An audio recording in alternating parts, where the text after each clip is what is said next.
Bonjour et bienvenue sur l'Argus.fr pour la présentation du Skoda Kodiaq. Alors ce grand SUV de 4,70 m est très proche du Vision S que l'on a découvert au Salon de Genève en 2016.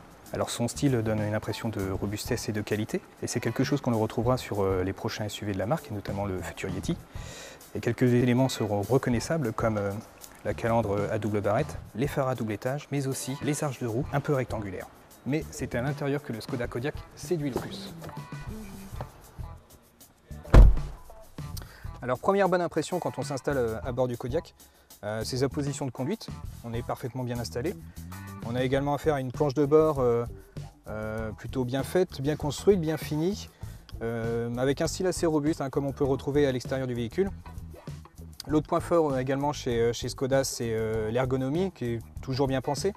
Donc ici on a un écran tactile de 9,2 pouces, on a les commandes de climatisation qui sont regroupées aussi. Et on a également beaucoup de rangements à l'intérieur, donc ça c'est quand même très pratique. On a une double boîte à gants, donc une partie supérieure, une partie inférieure. On a également des rangements entre les sièges, de grands bacs de portière. Alors l'autre point de détail aussi, c'est que le Kodiaq pourra bénéficier, mais alors pas tout de suite parce que c'est d'abord la Superbe qui en aura la primeur en 2017, c'est-à-dire d'une dalle numérique, comme le Virtual Cockpit chez Audi, ou également ce qu'on peut retrouver dans le nouveau 3008. Et maintenant, allons voir à l'arrière comment on est installé.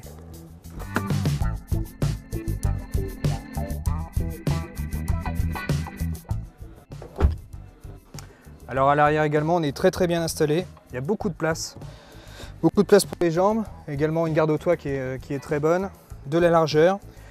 Et puis le petit plus, c'est qu'on a une banquette plissante avec des dossiers qui s'inclinent.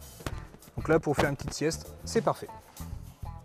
En revanche, au troisième rang, il sera assez difficile de s'endormir parce qu'on manque vraiment d'espace, en tout cas pour des adultes. L'espace aux jambes est assez réduit, la largeur également, et puis on est assis beaucoup trop bas. Donc ces deux sièges d'appoint pourraient convenir à des enfants, mais pas à des adultes. De toute façon, Skoda le proposera en option. Alors en plus d'offrir beaucoup de place pour les passagers, le Kodiaq a aussi un autre atout, celui d'avoir un coffre très généreux, puisqu'il peut atteindre jusqu'à 2065 litres en configuration 2 places. Alors sur ce point, les Renault Koleos et Nissan X-Trail sont battus. Le Kodiaq sera commercialisé à partir de mars 2017. Alors sa gamme se composera de 4 moteurs, 2 moteurs à essence, 2 moteurs diesel, avec 2 types de transmission, 4.2 ou 4.4. Alors son prix de vente est estimé à environ 25 000 €. Alors c'est clair qu'à ce tarif, le Nissan X-Trail, mais aussi les Renault Koleos et le Peugeot 5008 ont de quoi s'inquiéter. Alors en attendant les premiers essais en novembre, rendez-vous sur les réseaux sociaux et sur l'Argus.fr. Au revoir.